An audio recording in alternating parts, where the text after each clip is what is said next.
Capítulo 898.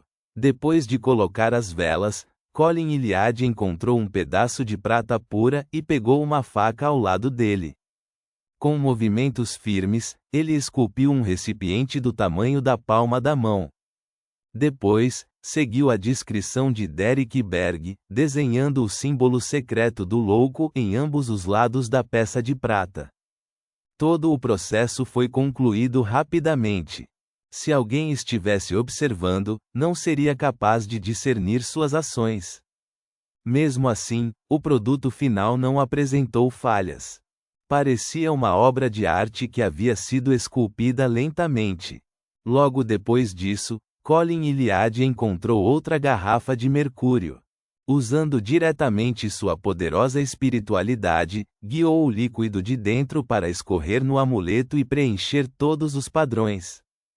Ele evitou que o mercúrio do lado voltado para baixo gotejasse devido à gravidade. Repetindo o processo, fez um segundo amuleto. Colin Iliad os colocou na frente das velas e colocou um verme translúcido em cada um deles. Comparado a ele em pé silenciosamente, todos os movimentos do atual Colin eram estáveis, calmos e firmes.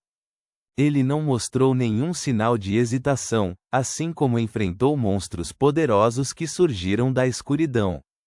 Após terminar o ritual, deu 2 passos para trás e retirou as espadas cruzadas que estavam penduradas na parede. Ele as enfiou nas fendas do piso da porta. Ele então fechou os olhos e murmurou. Feixes de luz puros e grossos emergiram do vazio enquanto envolviam as 2 espadas com um sentimento sagrado e glorioso. Os feixes de luz aumentaram em quantidade, transformando-se lentamente em água líquida que escorria pelas frestas dos pisos e das paredes, formando uma gaiola que o isolava do exterior. Como caçador de demônios sênior, Colin Iliad não queria tomar tais medidas de precaução ao realizar um ritual. Isso porque havia uma pequena chance de irritar o alvo, provocando desenvolvimentos perigosos. No entanto, não teve escolha, porque precisava ter certeza de que, mesmo que o ritual falhasse, mesmo que o louco fosse uma existência cheia de malícia, e mesmo que morresse no altar, não traria muito dano à Cidade de Prata. Em relação ao poder defensivo da gaiola, Colin estava bastante confiante porque isso se originava diretamente de um artefato selado semelhante a um deus, uma coroa que o rei gigante Aurmir usava, prova de glória. Esta foi uma das principais razões pelas quais a Cidade de Prata conseguiu sobreviver onda após onda de ataques de monstros na Idade das Trevas. Com todos os preparativos concluídos, usando apenas sua espiritualidade, Colin Iliad usou sua mesa como altar e criou um ambiente sagrado e limpo que ninguém poderia perturbar. Ele então acendeu as 3 velas. A luz amarela pálida tremeluziu enquanto refletia em seus olhos.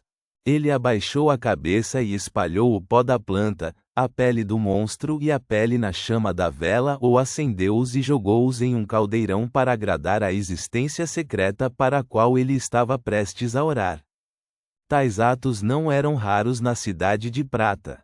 Todos sabiam que existiam rituais realizados que visavam o Criador, mas de tempos em tempos, certos residentes eram atraídos por existências desconhecidas durante suas patrulhas ou explorações, tentados a realizar todos os tipos de rituais. A maior parte foi um ato passivo, mas alguns foram feitos de forma proativa. Por um lado, o desespero cumulativo de não receber qualquer resposta do Criador os deixou ansiosos para agarrar-se a qualquer outra existência em que confiar, e por outro lado, muitas gerações do Conselho de 6 membros chegaram a um consenso comum que o Criador que abandonou a Terra poderia muito bem não retornar novamente.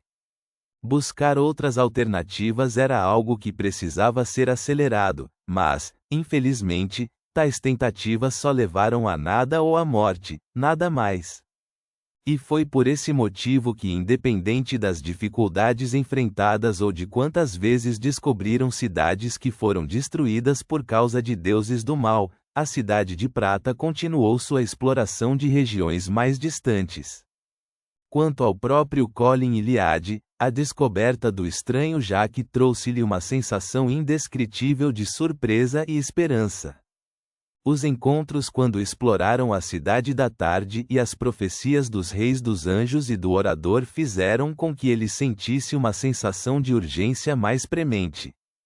Ele não tinha mais esperança no retorno do Criador.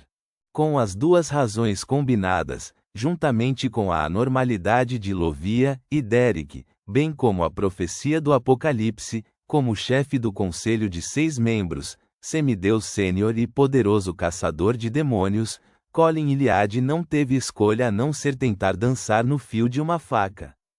Ele não teve escolha senão considerar fazer uma transação com uma existência oculta. Exalando silenciosamente, Colin deu um passo para trás e entoou com um tom cansado: "O louco que não pertence a esta época. O misterioso governante acima da névoa cinza. O rei do amarelo e do preto que exerce boa sorte. Eu oro a você, oro pela força que vem do mistério, e oro pela dádiva que vem da boa sorte. Eu imploro que você faça com que esses itens deste altar se transformem em amuletos." Assim como Colin falou com uma cadência de mistério, ele viu o altar à sua frente imediatamente escurecer. Era como se uma divindade indescritível emanasse da vela no meio. A chama da vela cresceu instantaneamente, mas não conseguiu iluminar o ambiente. Em vez disso, fez com que tudo se tornasse ilusório, fazendo com que inúmeras formas produzissem sombras transparentes aparentemente inexistentes à medida que cobriam cada centímetro. Bem acima deste mundo ilusório e de inúmeras figuras, havia 7 luzes brilhantes de cores diferentes espiralando. Elas pareciam possuir imenso conhecimento. E acima dessas 7 luzes brilhantes, havia uma névoa branco-acinzentada sem fim, e acima estava um antigo palácio que olhava para tudo. O caçador de demônios Colin esqueceu temporariamente todo o resto enquanto olhava atentamente para a cena acima do altar. Era como se algo que só existia em livros ou tomos antigos tivesse dado um passo através do ilusório e entrado na realidade, aparecendo diante dele. Se ele se lembrasse corretamente, esta era provavelmente a projeção do mundo espiritual. Antes do desastre, antes do Criador abandonar esta terra, era fácil observar e entrar no mundo espiritual. O mundo espiritual agora só existia nos livros didáticos e em vários registros da Cidade de Prata, mas ninguém podia tocá-lo. Neste momento, um som rangente e ilusório soou. O antigo palácio que dava para a névoa cinza e o mundo espiritual parecia abrir suas portas. Logo depois disso, Colin viu os amuletos informes na frente da vela produzirem um brilho acinzentado. Seus padrões foram então iluminados, à medida que se entrecruzavam, explodindo repentinamente em um brilho ofuscante, envolvendo as peças de prata pura e os vermes anelados. O mundo escuro acima de todo o altar também se distorceu instantaneamente.